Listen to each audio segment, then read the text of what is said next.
Hi everybody, I'm Greg Fishel. Welcome to bonus weather video number 3 for this week, and I've entitled this, What Times of Year Do Tornadoes Like? Of course, we all know that instability and wind shear are the two main ingredients that contribute to severe thunderstorms and tornadoes, but I thought we'd talk a little bit about how those things vary through the year and why they are maxed out, or at least the combination of these factors are maxed out at a certain time of the year. So let me go on ahead and put myself down here in the corner, and we will take a look at how temperatures change at the surface and then also up at 500 millibars, which is usually about 18,000 feet above sea level. So during the winter time, the sun is at a very, very low angle, okay? And so the sun's rays are very indirect, and as a result, temperatures at the ground are relatively cold, and in the upper atmosphere, they are very cold, okay?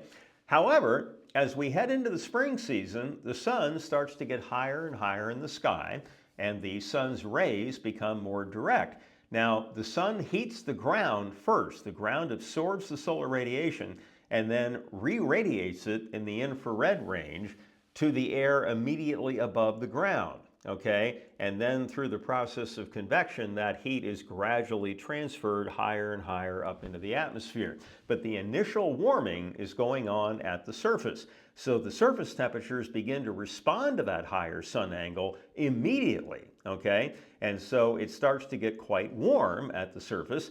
In the upper atmosphere, the temperatures are moderating a little bit, but again, it takes time for the effects of the sun, that warming of the ground, to work their way up into those higher levels of the atmosphere. So while it may not be very cold, it's still pretty darn cold up there.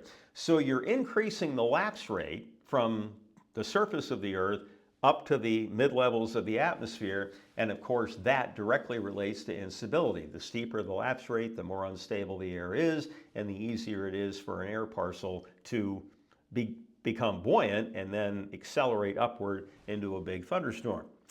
Okay, so here is a numerical look, okay, at how these things change. Now, over on the left, and I picked Greensboro, by the way, because Greensboro is the closest weather balloon station to the triangle. So those are the normal high temperatures for the 15th of each month at Greensboro, ranging from 49 in January to 89 in July, okay? Now, I had to convert those to Celsius, so we're comparing apples and apples. So those, the next column there shows the normal high temperature for the 15th of each month in degrees Celsius.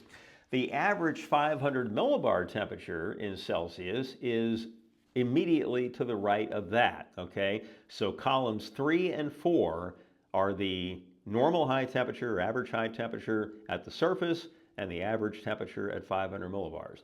The two columns to the immediate right of those show the monthly change, okay, in the average temperatures at both of those levels, okay? So for instance, in January, the normal high temperature goes down 2 degrees C from what it was in December, and the 500 millibar temperature goes down 4 degrees C from what it was in December. So I want to call your attention to 2 months here, the months of March and April. Notice how the normal high temperature at the surface goes up 4 degrees C in the month of March, and the 500 millibar average temperature doesn't change. And then in April, it goes up 6 degrees C, and the 500 millibar temperature average only goes up 2.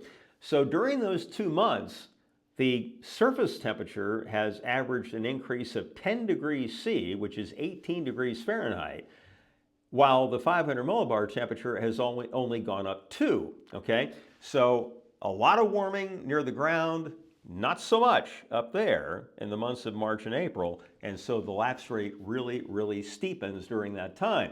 Now, after that time, you may notice that both of them are increasing at about the same rate all the way through the month of August. So you're maybe thinking to yourself, well, Greg, if the lapse rate, increases and it favors severe weather, in March and April, and the lapse rate really doesn't change after that, why don't we have tornado potential all the way through the summertime? And that's an excellent, excellent question.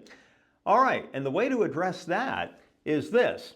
is that the jet stream, which provides the vertical wind shear, which is necessary for severe thunderstorms, is driven by temperature contrast. And so I looked at the normal high temperature at International Falls, Minnesota and Brownsville, Texas, about as far north and about as far south as you can go. In January, the normal high in International Falls is 15. That's their normal high, okay? And in Brownsville, Texas, it's 72. That is a 57-degree difference, okay? But by the time you get to July, the normal high in International Falls is 78, and in Brownsville, it's 95. That's only a 17-degree difference.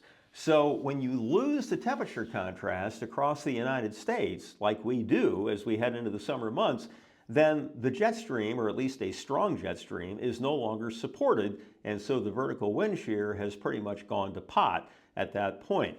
So we have to look at that time of the year when the lapse rate is getting steeper and steeper and steeper, but you still have a strong enough jet stream to interact with that lapse rate to give you all the ingredients you need for rotating updrafts and tornadoes and all of that type of thing.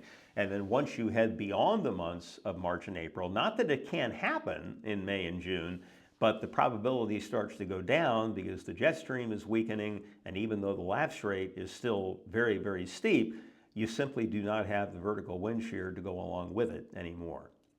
Okay, does that make sense? I hope so. That is bonus. Oh, I forgot to, that just reinforces what I just told you. So, all right. Oh, and I don't have a page after that, so I'll go back to this and finish with this. So that is bonus weather video number 3 for this week. I hope you found that interesting. The next one will be coming up on Monday, and the next daily update will be coming up a little later this afternoon. So hope to see you then for that. In the meantime, take care, and we'll talk to you soon. See you later, everybody.